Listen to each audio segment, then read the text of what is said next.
যখন আমার দ্বারা কোনো পাপ কাজ হয়ে যায়, গুনার কাজ হয়ে যায়, আল্লাহর অসন্তুষ্ট নিয়ে কোনো গুনার কাজ হয়ে যায়, তখন আমি আর কোনো ধৈর্য হারা হইয়া না হইয়া নিজেকে আল্লাহর দরবারে আত্মসমর্পণ করিয়া নিজেকে নত করিয়া আমি তাওবার গাড়ির মধ্যে উঠিয়া যাই। সুবহানাল্লাহ। তাওবার গাড়ির মধ্যে যখন উঠিয়া যাই তখন খুশু হুজুর সহিত ইখলাসের সহিত আমার আল্লাহর দরবারে আমি তওবা করি। তওবা করার কারণে আল্লাহ পাক রব্বুল আলামিন আমার তওবাকে কবুল করিয়া পুরোটা দিন আল্লাহ পাকের নির্দেশ অনুযায়ী আমার পুরোটা দিন কাটিয়া যায়। সুবহানাল্লাহ। তো আল্লাহ ওয়ালাদেরকে জিজ্ঞাসা করলে তাদের জিন্দেগি যখন বলে তখন নিজেরাই অবাক হওয়ার মতো যে তাদের প্রত্যেকটা জিন্দেগি, প্রত্যেকটা দিন এক একটা নিয়ামতের উপর পরিচালিত হয়। আর এক একটা নিয়ামতের উপর যখন পরিচালিত হয় তখন আল্লাহর সান্নিধ্যে তারা আরো বেশি কবুল হয়ে যায়। সুবহানাল্লাহ। ভাই আমাকে একটা মিনিট বা একটা ঘন্টা সময় দেন আমাকে তওবা করার জন্য। বলেন তো আজরাইলের সময় দিবে?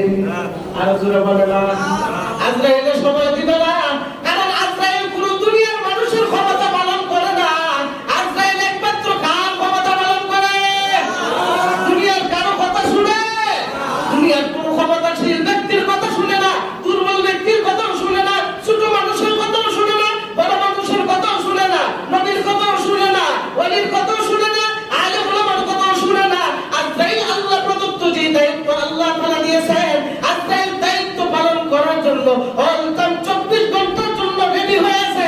অতএব ও ভাই, তুমি যদি একটা ঘন্টা সময় নিয়ে যদি তওবার জন্য আজরাইলের হাত থেকে যদি সময় নিতে পারো তাহলে তোমাকে আমি গুনাহ করার জন্য সার্টিফিকেট দেব।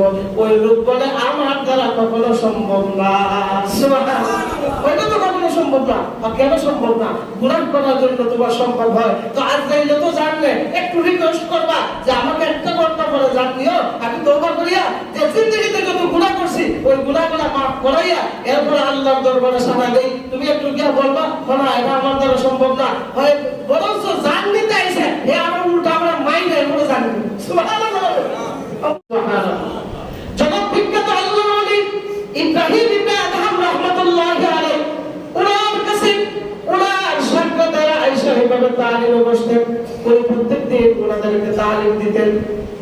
তালিম দেওয়া অবস্থায় হঠাৎ করে এক ব্যক্তি বলতেছে, জগৎ বিখ্যাত আল্লাহর ওলি ইব্রাহিম ইবনে আদহাম রাহমাতুল্লাহি আলাইহি, ওহে ইব্রাহিম ইবনে আদহাম, আমি আপনার কাছে একটা প্রশ্ন করতে চাই। বলে কি প্রশ্ন করতে চান? প্রশ্নটা হলো এই যে প্রত্যেক দিন অতিবাহিত হয়, আপনার যে দিনগুলো অতিবাহিত হয়, আপনার দিনগুলো আপনি কিভাবে অতিবাহিত করেন একটু আমার বড় জানার ইচ্ছা। সুবহানাল্লাহ। ইব্রাহিম ইবনে আদহাম বলেন, তোমার যদি জানতে ইচ্ছা হয় তাহলে শুনো, আমি প্রত্যেক দিন 4টা গাড়ির মধ্যে সওয়ার হই। কয়টা গাড়ির মধ্যে? 4টা বাহনের মধ্যে সওয়ার হই। 4টা গাড়ির মধ্যে সওয়ার হই। এই গাড়ির দ্বারা আমার আল্লাহর সান্নিধ্যে আমি পৌঁছাই। আল্লাহু আকবার। ইব্রাহিম ইবনে আদহাম রাহমাতুল্লাহি আলাইহি বলেন, শোনো, প্রথম গাড়ির নাম হলো, আমি যখন প্রথম গাড়িতে উঠি, প্রথম গাড়িতে উঠার আমার রাস্তা হলো যে আমাকে যখন আল্লাহ পাক রব্বুল আলামিন কোন নিয়ামত দ্বারা আমাকে মালামাল করেন, কোন নিয়ামত আমাকে দেন, নিয়ামত দেওয়ার সাথে সাথে আমি তাড়াতাড়ি শুকরিয়া আদায় করে নেওয়ালা যেই গাড়ি, ওই গাড়িতে উঠি আল্লাহর দরবারে হাজির হয়ে যায়। সুবহানাল্লাহ। অর্থাৎ যে নিয়ামত আমাকে দেন ওই নিয়ামতের শুকরিয়া আদায় করি, ওই নিয়ামতের উপর অটল থাকি আর বারবার আল্লাহর দরবারে শুকরিয়া আদায় করি। কারণ আল্লাহ তাআলা কোরআনের মধ্যে বলেন যে কেউ যদি আমার নিয়ামতের শুকরিয়া আদায় করে, নিয়ামতের যদি শুকরিয়া আদায় করে, আমি আল্লাহ পাক রব্বুল আলামিন তার নিয়ামতকে আরো বৃদ্ধি করে দেই। সুবহানাল্লাহ। আল্লাহ বলেন লা ইন শাকারতুম লাযিদান্নাকুম ওয়া লা ইন কাফারতুম ইন্না আযাবি লাশাদীদ। আল্লাহ তাআলা বলেন যে কোন আল্লাহর বান্দা যদি আমার নিয়ামত পাইয়া যদি শুকরিয়া আদায় করে তো আমি আল্লাহ পাক রব্বুল আলামিন তার নিয়ামতের দরজাকে আরো বুলন্দ করে দিই। সুবহানাল্লাহ। আমার এই দিন চলার ভিতরে এই প্রথম গাড়িটা হলো এটা শুকরিয়া নামক গাড়ি। দ্বিতীয়টা কি? দ্বিতীয়ত হলো যে আমি যদি কোনো ইবাদতে যদি মগ্ন হই, ওই ইবাদতটা একদম নির্ভেজাল ইবাদত করি, যে ইবাদতের মধ্যে কোনো লোক দেখানো কোনো ইবাদত হয় না, যে ইবাদতের মধ্যে কোনো রিয়াযুক্ত কোনো ইবাদত ইবাদত হয় না, যে ইবাদতের মাধ্যমে কোনো লোক দেখানো কোনো ইবাদত হয় না, যে ইবাদতের মাধ্যমে কোনো মানুষকে খুশি করার উদ্দেশ্য নয়, যে ইবাদতের মাধ্যমে কোনো শয়তানকে খুশি করার উদ্দেশ্য নয়, একমাত্র আল্লাহকে খুশি করার উদ্দেশ্যে, আল্লাহ এবং তার রাসূলকে রাজি খুশি করার উদ্দেশ্যে আমি ইবাদতগুলো করি। ওই ইবাদত যখন আমি করি তখন নির্বেজাল করানোওয়ালা যে গাড়ি, ওই গাড়িতে বহন করি আল্লাহর দরবারে হাজির হয়ে যায়। সুবহানাল্লাহ। আমি নির্বেজাল ইবাদত করি, যে ইবাদতের মাধ্যমে আল্লাহর সান্নিধ্য নসিব হয়, আল্লাহকে রাজি খুশি করা যায়, ওই ইবাদতের গাড়ির মধ্যে সওয়ার হয়ে যায় আর আল্লাহর দরবারে আমি পৌঁছে যাই। সুবহানাল্লাহ। 3 নম্বর কি? 3 নম্বর হলো আল্লাহ তাআলার পক্ষ থেকে যখন আমার উপর কোনো বিপদ আপদ বালা মুসিবত আসে, বিপদ আপদ বালা মুসিবত আসার সাথে সাথে তখন আমি ধৈর্য ধারণ করানোওয়ালা যে গাড়ি, ওই গাড়ির উপর সওয়ার হয়ে যায়। সুবহানাল্লাহ। অর্থাৎ আল্লাহর পক্ষ থেকে পরীক্ষা স্বরূপ যদি কোনো আযাব আসে, পরীক্ষা স্বরূপ যদি কোনো মুসিবত আসে, তখন আমি ধৈর্য হারা হই না। কারণ আল্লাহ তাআলা কোরআনের মধ্যে বলেছেন, ইন্নাল্লাহা মা'আস সাবিরিন, ধৈর্য ধারণকারী যে বান্দাগুলো আছে এদের সঙ্গে স্বয়ং কে আছে? আল্লাহ আছে। কে আছে? জোরে কে আছে? আল্লাহ আছে। আল্লাহ যেহেতু আছে, এজন্য আমার উপর যখন কোনো বিপদ আপদ বালা মুসিবত আসে আমি এত ধৈর্য হারা হই না, সাথে সাথে ধৈর্য ধারণ করানোওয়ালা যে বাহন, ওই বাহনের উপর সওয়ার হয়ে যায়, আল্লাহ আমাকে কবুল করে নেন। সুবহানাল্লাহ। নাম্বার 4 নম্বরে আপনি কি কোন গাড়ির মধ্যে সওয়ার হন?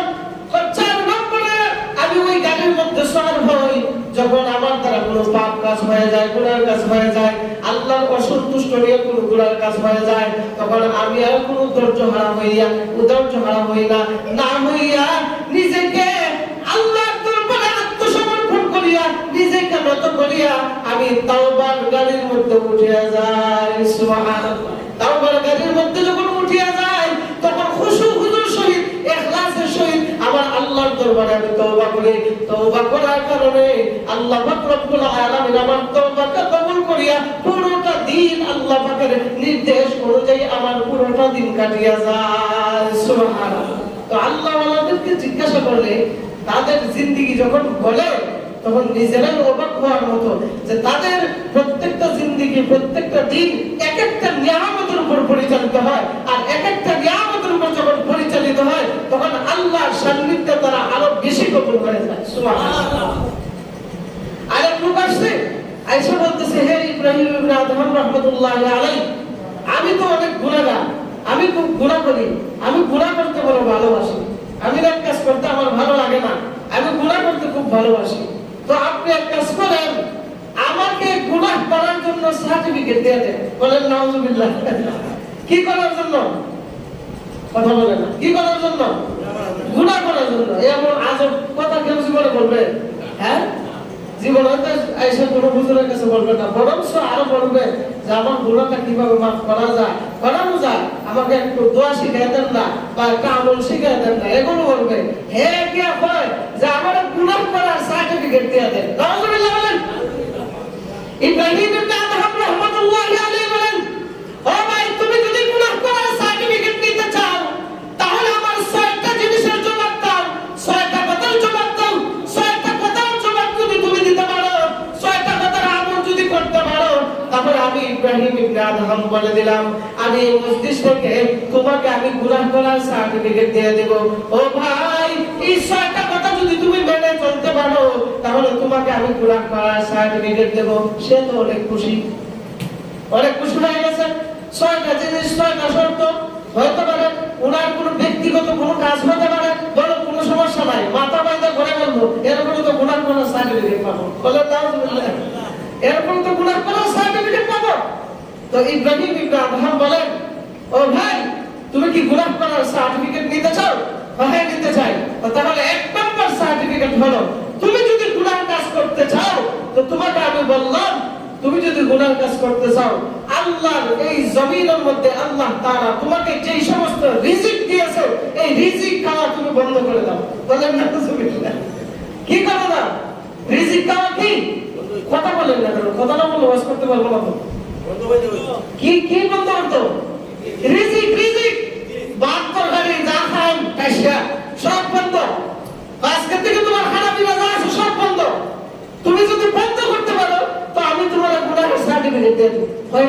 সম্ভব, না খাইলে বাঁচবো কেমনে? হ্যাঁ, আল্লাহর দেওয়া রিজিক খাইয়া, আল্লাহর দেওয়া নিয়ামত খাইয়া, আল্লাহর দেওয়া এত নিয়ামত তোমার পেটের ভিতরে তুমি ভক্ষণ করতে পারো, আর আল্লাহর দেওয়া হুকুম তুমি পালন করতে পারো না, কিসের গুনাহ সার্টিফিকেট চাও? সুবহানাল্লাহ। তাই নাকি?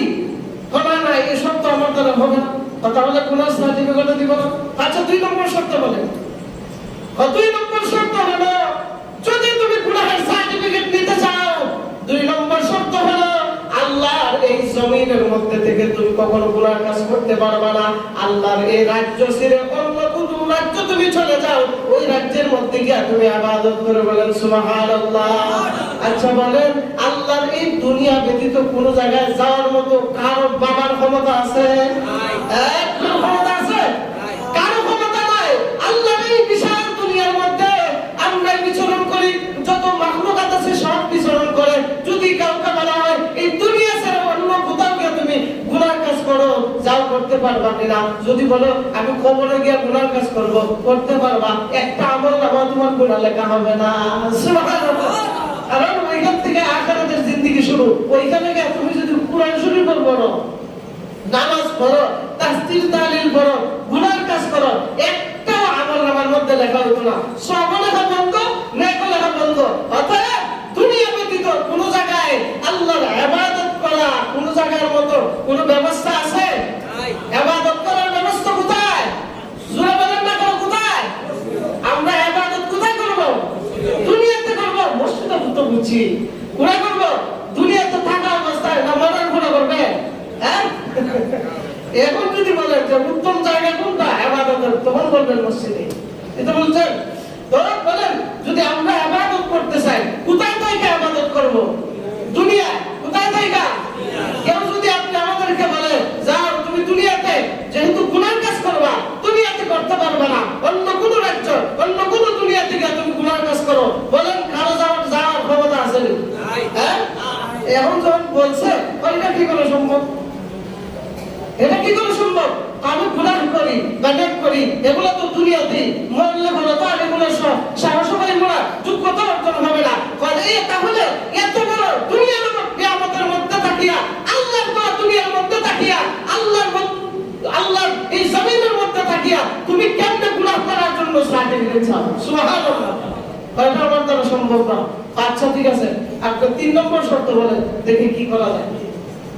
3 নম্বর শর্ত হলো, 3 নম্বর শর্ত হলো তোমার সামনে যখন আজরাইল আলাইহিস সালাতু ওয়াস সালাম আসবে, আজরাইল আয়েশা যখন বলবে ও ভাই তাড়াতাড়ি রেডি হয়ে যাও, আর সময় নাই, তখন তুমি আজরাইলকে বলবে ভাই আজীবন তো আমি গুনার কাজ করছি, গুনাহ করার জন্য সার্টিফিকেট নিয়ে আসছি, ও ভাই আমাকে 1 মিনিট বা 1 ঘন্টা সময় দেন আমাকে তওবা করার জন্য। বলেন তো আজরাইল সময় দিবে? আর জোরে বলেন না, আজরাইল সময় দিবে না। কারণ আজরাইল পুরো দুনিয়ার মানুষের ক্ষমতা পালন করে না। আজরাইল একমাত্র কার ক্ষমতা পালন করে? দুনিয়ার কারো কথা শুনে? দুনিয়ার কোনো ক্ষমতাশীল ব্যক্তির কথা শুনে না, দুর্বল ব্যক্তির কথাও শুনে না, ছোট মানুষের কথাও শুনে না, বড় মানুষের কথাও শুনে না, নবীর কথাও শুনে না, ওলির কথাও শুনে না, আলেম ওলামার কথাও শুনে না। আজরাইল আল্লাহ প্রদত্ত যে দায়িত্ব আল্লাহ তাআলা দিয়েছেন, আজরাইল দায়িত্ব পালন করার জন্য অলকাম 24 ঘন্টার জন্য রেডি হয়ে আছে। অতএব ও ভাই তুমি যদি 1 ঘন্টা সময় নিয়ে যদি তওবার জন্য আজরাইলের হাত থেকে যদি সময় নিতে পারো, তাহলে তোমাকে আমি গুনাহ করার জন্য সার্টিফিকেট দেব। ওই লোক বলে আমার দ্বারা কখনো সম্ভব না। সুবহানাল্লাহ। ওইটা তো কখনো সম্ভব না। কেন সম্ভব না? গুনাহ করার জন্য তোমার সম্ভব হয় তো আজরাইল তো জানলে একটু রিকোয়েস্ট করবা যে আমাকে 1 ঘন্টা পরে জানিও, আমি তওবা করিয়া যে জিন্দেগিতে যত গুনাহ করছি ওই গুনাহগুলো মাফ করাইয়া এরপর আল্লাহর দরবারে সানা দেই। তুমি একটু গিয়া বলবা না এটা আমার দ্বারা সম্ভব না, হয় বরঞ্চ জান নিতে আইছে এ আমার উল্টা আমরা মাইলে এরপরে জানি। সুবহানাল্লাহ। উল্টা মাইলে আমরা জান দিব, এটা তোমার দ্বারা সম্ভব না। না, তাহলে আমার দ্বারা যে গুনাহ কাজ করার জন্য সার্টিফিকেট দেওয়া আমার দ্বারা সম্ভব না। তাহলে 4 নম্বর শর্ত বলেন। 4 নম্বর শর্ত হলো যে তুমি যখন দুনিয়াতে যখন বিচরণ করতে পারো, বিচরণ করতেছো, ওই সময় তোমার দুনিয়া থেকে তোমার যখন ইন্তেকাল হয়ে যাবে, ইন্তেকাল হয়ে যখন তুমি কবর জগৎ তোমাকে সবাই যখন দাফন করে আসবে, দাফন করে আসার পর বলো তো কবরের মধ্যে কে আসবে? দুইজন সম্মানিত ফেরেশতা আসবে। বিশ্বাস করবি? হ্যাঁ বিশ্বাস করি। এটাকে আমার কথা না আল্লাহর কথা, আল্লাহর কথা। আর এগুলো যদি বিশ্বাস করো, দুইজন যে সম্মানিত ফেরেশতা আসবে, কিসের জন্য আসবে? প্রশ্ন করার জন্য। ওই সময় বল না, ও ভাই প্রশ্ন করার টাইম আমার কাছে নাই, উত্তর দেওয়ার টাইম আমার কাছে নাই, যাও শুনে যাও, যাও শুনে যাও। আমি দুনিয়াতে জাহান্নামের সার্টিফিকেট নিয়ে আসছি, কবরে চলে আসছি, আমার কোনো উত্তর দেওয়ার প্রয়োজন নাই। ওই সময় ফেরেশতাদেরকে এই কথা তুমি বলবা, আমার দ্বারা সম্ভব না। সুবহানাল্লাহ, আমার দ্বারা সম্ভব না। কেন সম্ভব না? দুনিয়াতে তাইকা তুমি গুনাহ করতে পারবা, গুনার সার্টিফিকেট নিতে পারবা, কিন্তু কবরের মধ্যে যাওয়ার সাথে সাথে, কবরের মধ্যে যাওয়ার সাথে সাথে ওই সময় ফেরেশতা তোমার যত আত্মারে হোক না কেন, একটা আত্মারও তোমার রক্ষা করবে না। তুমি যদি এই কথাগুলো যদি ফেরেশতাদেরকে বলতে পারো, তাহলে তোমাকে আমি গুনাহ করার সার্টিফিকেট দেব। সুবহানাল্লাহ। আমার দ্বারা সম্ভব না। কেন সম্ভব না? মানে কি করে সম্ভব? ফেরেশতা কি আমার কথা শুনবে? এরা তো থাকবে একদম হাতকাল খাবে, এরা বধির হয়ে থাকবে, এরা প্রশ্নের উত্তর শুনিয়া এরপর আর কোনো কিছু শুনবে না, এরপর খালি শুধু আযাব আর আযাব দিবে। তো ওই সময় আমি ডাক চিল্লালে তারা শুনবে কি করে? আমার দ্বারা সম্ভব না। আচ্ছা সম্ভব না, তাহলে 5 নম্বর কি? 5 নম্বর হলো যখন তুমি রোজ হাসরে আল্লাহ পাক রব্বুল আলামিন তোমাকে যখন রোজ হাসরে যখন আল্লাহ পাক রব্বুল আলামিন তোমাকে যখন যে বিচার কার্যক্রম যখন শুরু করবে, ওই সময় যে তোমাকে দাঁড় ভরায় দিবেন, তোমার আমলনামা যা কিছু আছে সব কিছু যখন ওপেন করে দিয়া বিচার কাজ সব কিছু সমাধান করিয়া যখন আল্লাহ তাআলা অর্ডার দিবেন যে জান্নাতীদেরকে আলাদা করো, জাহান্নামীদেরকে আলাদা করো, ওই সময় যে তুমি জাহান্নামের দলে তো থাকবা। হ্যাঁ অবশ্যই থাকবো, গুনাহ যেহেতু সার্টিফিকেট দিয়েছি অবশ্যই জাহান্নামের দলে তো থাকতেই পারি। তাহলে যদি থেকে থাকো, তাহলে যেই সময় জাহান্নামের 70,000 ফেরেশতা আইসা 70,000 আগুনের শিকল লাগায় টাইনা যখন জাহান্নামের দিকে যখন তোমাকে নিয়ে নেবে, ওই সময় তুমি বললে আমি যাব না। সুবহানাল্লাহ, আল্লাহ ওই সময় কি বলল? যে তোমরা খাইবে না, আমি যাব না। ওই সময় বলল মানে 70,000 শিকল যখন লাগাইবো বা এমনিতে ফার্ম পাই দিব, আমার ওই সময় আমি বলবো যাব না, আমার অবস্থা তো আরো করুণ হবে, তাহলে আমিও গুনার সার্টিফিকেট আমি দিতে পারবো না। সুবহানাল্লাহ। চিন্তা করছেন তাদের শিক্ষা কেমন একটা জিনিস? শুধু তাই নয়, 6 নম্বর কি? 6 নম্বর হলো এখন এই মুহূর্তে তোমাকে আমি বলতেছি যে তোমার যে আত্মীয়-স্বজন যারা আছে, আত্মীয়-স্বজন সব কিছু যারা আছে, তুমি যখন মৃত্যুবরণ করবা সবাই কবর পর্যন্ত যাইবে কি যাইবে না? হ্যাঁ যাবে। বলো তো কবরের ভিতরে ঢুকবে কি না ঢুকবে না? তোমার আমলনামা যাবে কিনা? হ্যাঁ অবশ্যই আমলনামা যাবে। বলো তোমার নেক এবং বদুটা যাবে কিনা? হ্যাঁ যাবে। তোমার কোন সম্পত্তি যা কিছু আছে ওইগুলো যাবে কিনা? হ্যাঁ যাবে। তো তোমার উপার্জিত যে সম্পদগুলো আছে, তোমার আত্মীয়-স্বজন যারা আছে, তোমার সাথে তুমি তাদেরকে কবরে টান দিয়ে নিয়ে যাইবা। আচ্ছা বলেন, কারো আত্মীয়-স্বজনকে যদি টান দিয়া কবরের মধ্যে দিয়া যায়, জীবনে তো কবরের ভিতরে থাকবে? হ্যাঁ কবরের ভিতরে থাকবে। প্রয়োজনে তার চাপা মাটি দেওয়া বলে আর পরে আমি কবরে থাকবো না। এখন প্রয়োজনে চাপা মাটি দিয়া দাও, আমি কবরে যাবো না। ওইটা তো আমার দ্বারা সম্ভব না। কেন সম্ভব না? দুনিয়াতে আমি যতই সম্পদ কামাই করি, যতই মানুষদেরকে হেল্প করি, যতই মানুষ আমার আত্মীয় হোক না কেন, আমি মারা যাওয়ার পরে আমার নাম তো চেঞ্জ হয়ে যায়, সবাই আর নাম বলে না, তখন লাশ বলে দেয়। এরপরে শুধু তাই নয়, কবরে নেওয়ার সাথে সাথে সবাই আপন হাতে, যে আপন হাতে আমাকে খুলে নিত, যে আপন হাতে আমাকে আদর করত, যে আপন হাতে আমাকে খাওয়াইতো, যে আপন হাতে আমাকে সান্ত্বনা দিত, ওই আপন হাত দিয়ে আমাকে কবরের মধ্যে শোয়া দেয়। ওই মানুষগুলোকে আমি টান দিলে এরপর আমাকে যাবে না। এত আত্মীয়-স্বজন থাকার পর এরপর টান দিয়ে দেওয়ার মতো আমার ক্ষমতা নাই। তখন ইব্রাহিম ইবনে আদহাম বলেন, তাহলে আমারও গুনাহ সার্টিফিকেট দেওয়ার মতো ক্ষমতা নাই। ও ভাই, আজ থেকে তুমি তওবা করো, বাকি জিন্দেগীর জন্য তুমি আর কোনোদিন গুনাহ কাজ করবে না। সুবহানাল্লাহ। তখন ওই ব্যক্তি বলতেছে, আল্লাহর জাত ও ইজ্জতের কসম করে বলি, এই ইব্রাহিম ইবনে আদহাম, আজ থেকে আমাকে তওবা করায় দেন, আমি বাড়িতেও যাব না, আজীবন আমার মৃত্যু পর্যন্ত আপনার সান্নিধ্যে আমি পড়ে থাকবো। সুবহানাল্লাহ। বলে বুঝুন যে আল্লাহর ওলিদের শিক্ষা কেমন। এত এত এত বড় একটা কঠিন কথা বলছে, আচ্ছা বলেন, সচরাচর যদি আমাদের সমাজে যদি এই কথাটা কেউ বলতো, কি বলতাম? হয়তো মারতো আর না দৌড়াই দিত। এই কথা কি বলেছে? গুনাহ করার জন্য সার্টিফিকেট কেউ দিয়ে দিবে, অথচ নেককার বলে সার্টিফিকেট দিয়েছেন। আশরায়ে মুবাশশারা 10 জন সাহাবীদেরকে জান্নাতের টিকিট দিয়েছেন, কিন্তু কোন গুনাহগারের টিকিট দিয়েছেন এমন আছে? হ্যাঁ, এমন আছে? নাই। তো এই কথা বলার পরে উনি তওবা করে আল্লাহর মাকবুল বান্দা হয়েছেন, উনার সান্নিধ্যে চলে আসছেন। আচ্ছা বলেন, উনার এতটুকু পরিবর্তন কিসের জন্য হয়েছে? সঙ্গী থাকার জন্য। কোন কি সঙ্গী ধরছে? সাদিকিন, সত্যবাদীর সঙ্গী ধরার কারণে আল্লাহ পাক রব্বুল আলামিন উনার জিন্দেগিটাই পরিবর্তন করে দিয়েছেন। সুবহানাল্লাহ। আল্লাহ পাক রব্বুল আলামিন আপনি আমাদেরকে সাদিকিনের সঙ্গী হওয়ার তৌফিক আল্লাহ তাআলা দান করুন। সবাই বলে আমিন। ওয়া আখিরু দাওয়ানা আলহামদুলিল্লাহি রাব্বিল আলামিন।